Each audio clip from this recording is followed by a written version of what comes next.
Alright, in this video we're going to talk about functions and events, which are two really important aspects of JavaScript. So we'll start out with functions. A function is just a block of code that you can name and you can call whenever you want. Alright, so let's start out with something very simple. We'll create a function called sayHello. So notice that we use the keyword function and then we name it whatever we want. In this case, say hello, and then we need to put parentheses and then some curly braces. Now the function, the tasks, or what you want to execute go within the curly braces. So let's just do console. Actually, we'll do an alert. So we'll just say alert hello. Okay, now if I save this and I reload the page, nothing's going to happen because all we have done is declared it. We haven't actually ran it. So to run it, we can just say hello, and you need to include the parentheses as well. So now if we reload, we get an article box here that says hello. Alright, now we can also have parameters in functions. So I'm going to just comment this out. And let's do the same thing. We'll say hello. And this time we're going to pass in a parameter. And this is going to be, we'll call it greeting. Okay, of course you can call it anything you'd want. And then we'll just do console.log, or alert rather, greeting. So essentially whatever you put in here is going to alert. So when we have our say hello down here, let's throw in a string. Okay, remember strings you need to use quotes, either double or single, and we'll say hello world. So we reload and you can see we get hello world. Now we're not limited to just one parameter, we can have as many as we want. Let's say we want a name, and then what we'll do here is we'll alert, we'll say greeting, and then we'll concatenate a space, and then we'll have the name. Okay, and then down here, let's say we want hello for the greeting, put a comma in, and then the name, we'll say Jane. So now if we reload, we get hello Jane. Okay, now let's say that we only include one parameter here, even though it takes two, we get hello undefined. Alright, so a good thing to do in this situation would be to assign a default parameter, assign a default value to this parameter name. Okay, so let's say by default we want it to be Jeff, so we could just say equals and then whatever we want, in this case Jeff. So now if we reload, we get hello Jeff. Alright, now I'm gonna comment this stuff out, and then we're gonna create another function and we'll call it getSum. And that's going to take in two values, two integers. We'll say A and B. And then all we want to do down here, let's say alert A plus B. And then we can say getSum. And in here, let's pass in 4 and 5. So you probably know what's going to happen. We're going to get 9. Now, when you're using functions, sometimes you want to use the value that's returned in something else. So let's say we want to store this in a variable. Say var sum equals getSum for 5. All right, and then let's do console.log sum. Okay, and if I open up my console with F12. Reload, you can see it's still alerting because that's what the function's doing. What we want to do is we want to return the value. Okay, so we're going to get rid of that and these parentheses, and we're going to say return A plus B. Reload, and now you can see we get 9. And we can do what we want with this. We could say, we could put a string here and say the answer is, and then we can concatenate that sum just like that. Or of course we could just take this and stick that right in there. We don't even need the variable. Alright, so that's how you can return values from functions. So the next thing I want to do is show you how to use events. Alright, so we're going to go up into the body here in the HTML, and let's put a button. And for the text, let's say get date. Okay, so what we want to happen is we want to be able to click this button and then have it display the date for us. And the event we want to use is onClick. So right in here we can say onClick equals, and we could even put JavaScript right in here. For instance, we can say alert 1 2 3. Okay, so now if I click this, we get an alert with 1 2 3. But this is very bad practice. You don't want to use inline JavaScript like this. So what we would do is call a function here. Let's say get date, and then down in the script, I'm just going to comment this stuff out. Down in the script, we'll create a function called get date, and let's do alert 456. So now if I go and click that, we get an alert with 456. Okay, so getting the date is very easy in JavaScript. We can create a variable, let's call it D, and we'll set it to new date. Okay, and then if we go ahead and we alert D,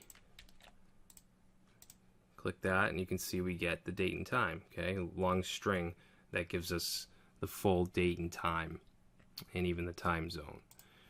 Okay, so with getDate, there's a number of methods we can use with it to format it. So let's say we want to get the day as a number.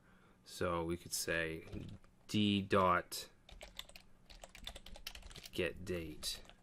Okay, if we go ahead, now you can see we get 25. Okay, because today's August 25th. There's also getDay. If we want to say getDay, reload, click it, and we get 4. Okay, and that's because it's Thursday. Now I'm going to paste all the different methods that you can use with this date, and I'm just going to put that right in here in the comments. Okay, so you can use any of these, and you can format the date however you'd like. Alright, but we're just going to get rid of this and just keep the D, but instead of alert, let's put it in the web page.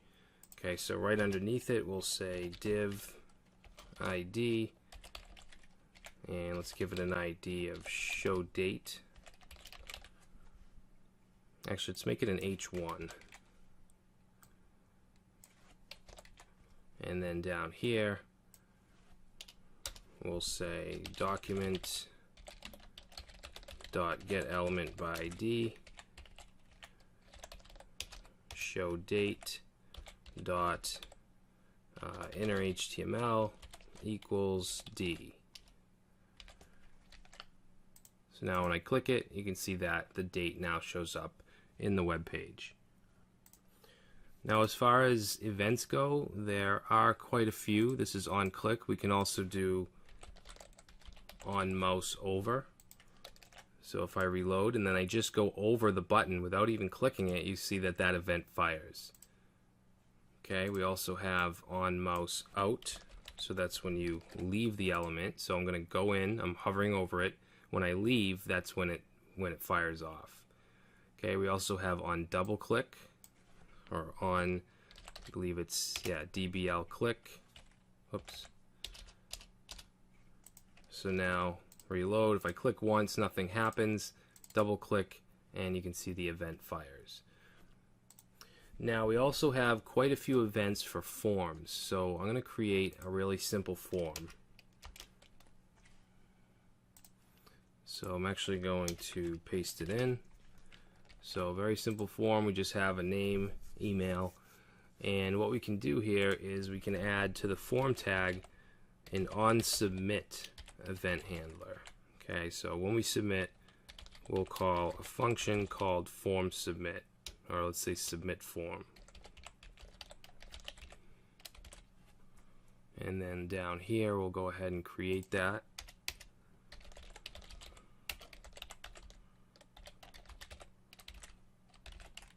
And let's do an alert, and we'll just say form submitted. Now if I reload and I go ahead and click submit, we get form submitted. Now usually you want to get the values that you put in the input box. So that's actually really easy to do. So what we'll do is we'll say, let's create a variable name, set it to document.getElementById, and then we don't have an ID. Oh yeah, we do. Okay, so we have ID name and ID email. So in here we'll put name. Now just this isn't going to get the value. You actually have to add .value to be able to get that. Alright, and then I'm going to copy this and we'll put the same for the email.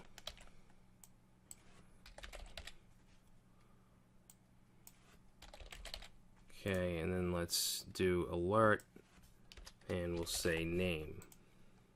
Actually, let's say, yeah, we'll just say name. So reload, type in John Doe, something for email, submit, and you can see we get John Doe.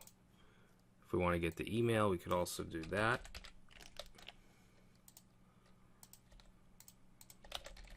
Submit, and it gives us the email. Now, even though we can just go ahead and put on submit equals submit form, there's a better way to do this, and that's to use an event listener. So you set up an event listener to do just that, listen for an event on a certain object, all right, or a certain element. So I'm going to get rid of this, and we're going to give this form, we're going to give it an ID of, let's say, my form. All right, and this cleans things up. It allows us to just keep our HTML and JavaScript completely separate. All right, so we have an ID of my form, and then we're going to go down here, and we're going to say document.getElementById, and we'll pass in my form. And what we want to do is say .add event listener. Okay, and then we're going to pass in here the event, which in this case is going to be submit, not on submit, but submit. And then the function that we want to run, submit form, and false. Okay, you can put some options in, but we're not going to do that. Okay, so we have this event listener. When the form with the ID of my form is submitted, it's going to call submit form. So we should get the same result. Submit, and you can see we get our alert. All right, now let's say we don't want to alert, we want to console.log, submit, and you'll see that it's not logging anything down here. All right, that's because the form is actually submitting, and we don't want that. So we can prevent that by passing in an event parameter here, and then we'll say e.prevent default. Okay, and that's going to prevent the default behavior of the form. So if I reload now and we put something in here and submit, you can see that it's now being caught down here and the form's not actually submitting. Alright, and when I say not submitting, I mean it's not submitting to the web page. Now before we go, I just want to give you some examples of a couple other events, okay, for forms. So we have one called onBlur. So let's say onBlur, actually it should be lowercase, equals, and I would suggest in production not doing this. I would suggest doing the add event listener, but just for simplicity, we're going to do this. So let's just say we have a function called test. So down here we'll say function test and alert, and we'll just say blur. Okay, so what that means is that when we click inside and then we click outside of the input, that's the blur event. Okay, click in, click out. Well, it's not on the name, but I mean it's not on the email, but that's what the on blur is. Okay, at the same time we have on focus, which is the opposite. It's when you enter it. So let's say on focus, reload, and when I click in the form now, you can see that it's saying blur, but it's actually focus. Reload, and we get focus. And then I'm just going to paste in up here some of the other ones. So there's on change when the input changes, on select if you're using a select list, reset if you reset the form, on key down, on key up, and on key press. We also have on load, which can be assigned to any element, and a lot of times it'll be on the body. So if we say on load equals, and we had a function called init, and then down here we'll say function init, and let's say we'll just do console log page loaded. Okay, reload, and you see we get page loaded. Alright, so that's going to be it for now. In the next video, we're going to kind of continue on this with the forms. I want to create a simple form. We'll use Bootstrap, make it look nice, and I'll show you how to do some validation using JavaScript.